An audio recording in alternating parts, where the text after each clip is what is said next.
अच्छा 13.5 क्वेश्चन कह रहा है कि use the information presented in problem 13.4 A prepare a partial statement of cash flow for the current year showing the computation of net cash flow from operating activities by the indirect method. अब देखो यहाँ पर हमारे पास क्या है कि वो कह रहे हैं कि वही ऑपरेटिंग सेक्शन ही बनाना है 13.4 ए की इन्फॉर्मेशन लेके, लेकिन इनडायरेक्ट मेथड से। अब हमारे पास ना कैश फ्लो बनाने के दो मेथड्स होते हैं। पहला हमारे पास होता है डायरेक्ट मेथड, जो कि हम लोग इस तरह करके बना रहे होते हैं, ठीक हो गया, हेडिंग्स देखिए। और एक हमारे पास होता है इनडायरेक्ट मेथड। इनडायरेक्ट मेथड होता है ये वाला, ठीक है। अब हमने इस तरीके से इस वे में हमने बनाना है 13.4 ए क्वेश्चन को लेके, ठीक हो गया। अब ये इसका एक स्ट्रक्चर है पूरा, मैक्सिमम चीज़ें चाहिए होती हैं, तो इनको याद कर लो और इनके साइंस भी याद कर लो कि यही आते हैं, ठीक हो गया। अब देखो मैं बताता हूँ। सबसे पहले हमारे पास आती है नेट इनकम। तो नेट इनकम हमारे पास यहाँ पर हमारे पास गिवन है नेट इनकम 13.4 एक इन्फॉर्मेशन में 2 to 3,000, ठीक हो गया, 2 to 3,000 आ गई। दूसरी हमारे पास आती है ऐड डेप्रिसिएशन। डेप्रिसिएशन हमारे पास एडिशनल इन्फॉर्मेशन में यहाँ पर गिवन थी, ये रही, ठीक हो गया, हमने डेप्रिसिएशन को ऐड कर दिया। फिर आता है loss on sales of an asset. तो वो हमारे पास इस क्वेश्चन में कोई लॉस था ही नहीं, तो हमने उसको ज़ीरो कर दिया। अब इसको प्लस क्यों करते हैं, ये जेनुइनली सेइंग मुझे भी नहीं पता इसकी लॉजिक है। इन दो की लॉजिक मुझे नहीं समझ आ रही कि loss on sales of asset को क्यों प्लस करते हैं और gain on sales of asset को माइनस क्यों करते हैं। लेकिन रट्टा मार लो, इसका यही एक तरीका है ये पूरा करने का। बाकियों की लॉजिक मैं समझा दूंगा, इन दो की मुझे नहीं आती। तो प्लस हम करते हैं loss on sales of an asset, जो कि इसमें क्वेश्चन में लॉस है ही नहीं तो ज़ीरो आ जाएगा।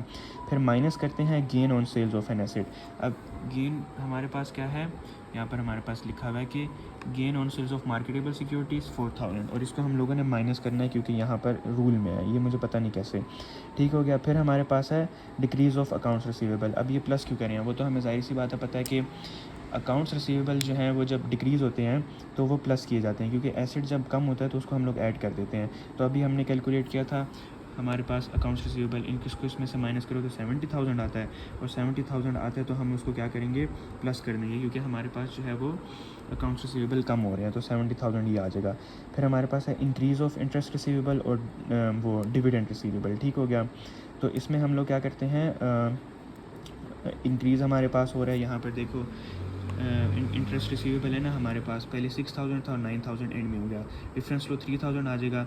अब हमारे पास इंक्रीज़ हो रहा है ना, तो हम इसको माइनस करेंगे, क्योंकि एसेट है, एसेट इंक्रीज़ होता है तो उसको हम लोग माइनस कर देते हैं, इसलिए माइनस का साइन है और 3,000 माइनस हो रहा है। फिर हमारे पास है इंक्रीज़ ऑफ प्री पेमेंट्स।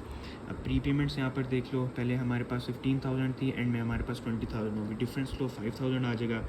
5,000 जब आ जाएगा हमारे पास, तो फिर हम लोग क्या करेंगे कि हमारा क्या कहते हैं, ये हमारे पास क्या है, प्री पेमेंट्स एसेट है ना, एसेट जब ज़्यादा होता है तो उसको हम लोग डिक्रीज़ कर देते हैं। तो 5,000 था प्री पेमेंट्स, हम उसको डिक्रीज़ कर देंगे, ये वाली लाइन, ठीक हो गया। फिर हमारे पास है इंक्रीज़ ऑफ इन्वेंट्री। अब इन्वेंट्रीज़ हमारे पास एक गिवन है इन्वेंट्रीज़, पहले हमारे पास इन्वेंट्रीज़ थी 765 और आखिर में हमारे पास हो गई 8 लाख, ठीक हो गया। तो इनका डिफरेंस लो तो हमारे पास 35,000 आ जाता है, ये आ गया। और इन्वेंट्री हमारे पास एसेट होती है ना, तो एसेट पहले 765 था और अब हमारे पास 80 हो गया, 8 लाख हो गया, ठीक है। कहाँ लिखा हुआ है, ये लिखा हुआ है, ठीक हो गया। तो बढ़ गया तो हम उसको माइनस कर देंगे, 35,000 माइनस हो जाएगा। फिर इंक्रीज़ ऑफ अकाउंट्स पेबल है। अब देखो अकाउंट्स पेबल हमारे पास ये है ना, पहले हमारे पास 562 था, फिर हमारे पास 570 हो गया। तो अकाउंट्स पेबल लाइबिलिटी होती है, लाइबिलिटी बढ़ती है तो हम उसको ऐड कर देते हैं, ठीक हो गया। तो 29,000 ये हमारे पास क्या है, इंक्रीज़ ऑफ अकाउंट्स पेबल। 8,000 हमारे पास इसका डिफरेंस आ रहा था, एक मिनट रुको, इंक्रीज़ ऑफ अकाउंट्स पेबल, हाँ 8,000 हमारे पास इसका डिफरेंस आ रहा था, तो इंक्रीज़ हो रहा था तो हम इसको ऐड कर देंगे, क्योंकि लाइबिलिटी इंक्रीज़ होती है तो उसको ऐड करते हैं। फिर हमारे पास है डिक्रीज़ ऑफ एक्रूड पेबल्स, ठीक हो गया। ये हमारे पास है डिक्रीज़ ऑफ एक्रूड पेबल्स, ये वाला एक्रूड ऑपरेटिंग एक्सपेंस पेबल।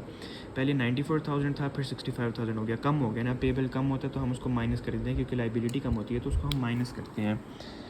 तो decrease of accrued payable minus हुआ, 29,000 उनका डिफरेंस था, उसको हम लोग माइनस कर देंगे क्योंकि वो कम हो रहा है, ठीक हो गया। फिर हमारे पास है एक्रूड इंटरेस्ट पेबल। अब इंटरेस्ट पेबल पहले हमारे पास 12,000 था, बाद में हमारे पास हो गया 21,000, ठीक हो गया। अब पहले हमारे पास 12,000 था, बाद में 21,000, इनका डिफरेंस लो तो हमारे पास आ जाता है 9,000, ठीक हो गया। तो 9,000, अब हम लोग इसके साथ सिंबल कौन सा लगाएंगे, क्योंकि पहले 12 था, बाद में 21 हो गया, ज़्यादा हो रहा है, लाइबिलिटी हमारे पास ज़्यादा होती है तो हम उसको ऐड कर देते हैं, तो इसलिए 9,000 पॉजिटिव आ गया। आखिर में हमारे पास आता है डिक्रीज़ ऑफ टैक्स पेबल। अब देखो टैक्स पेबल कैसे, हमारे पास पहले 35,000 था, आखिर में हमारे पास 22,000 हो गया। अब 35 माइनस 22 करो तो हमारे पास 13,000 आता है। और साइन क्या लगेगा, क्योंकि हमारे पास ये लाइबिलिटी है और लाइबिलिटी बिगनिंग पे ज़्यादा थी, आखिर में कम हो रही है, तो कम होती है तो हम उसको माइनस कर देते हैं, तो हमारे पास माइनस हो जाएगा। फिर इन सारों का हम लोग plus this one plus this plus ये, फिर माइनस, फिर प्लस, फिर minus minus minus plus minus plus minus, हमारे पास आखिर में ये हमारे पास आ जाएगी वैल्यू। कैश फ्लो स्टेटमेंट का इनडायरेक्ट मेथड ये होता है, इसको रट लो, लाइक ये सारी हेडिंग जो है रट लो। इन दो का मुझे कॉन्सेप्ट नहीं समझ आ रहा कि ये प्लस क्यों रहा है, ये माइनस क्यों रहा है। बाकी ये सारे जो है ना, ये आपकी सिचुएशन पे डिपेंड करते हैं कि अगर अकाउंट्स रिसीवेबल डिक्रीज़ हो रहा है तो यहाँ पर प्लस आ जाएगा, अगर तो अकाउंट्स रिसीवेबल इंक्रीज़ हो रहा है तो माइनस आ जाएगा। वही वाला रूल जो है, जो हमने 4 रूल्स पढ़े हुए हैं, उसी रूल पे सारा ये जो ये वाले 4 हैं ना, 1 2 3 4 5 6 7 8, ये जो ये 8 है ना, ये इस पे बेस करते हैं। नेट इनकम तो ज़ाहिर सी बात है वैसे ही, और डिप्रिसिएशन हमेशा हमेशा प्लस होगी। इन दो का मुझे समझ नहीं आ रहा। बाकी ये इनके इन 8 के जो साइंस हैं ना, ये उनके सिचुएशन पे चेंज हो सकते हैं कि इंक्रीज़ करे या डिक्रीज़ करे, फिर उस हिसाब से प्लस माइनस जो है वो चेंज हो जाता है। ये हमारे पास है इनडायरेक्ट मेथड और 13.5 है ये।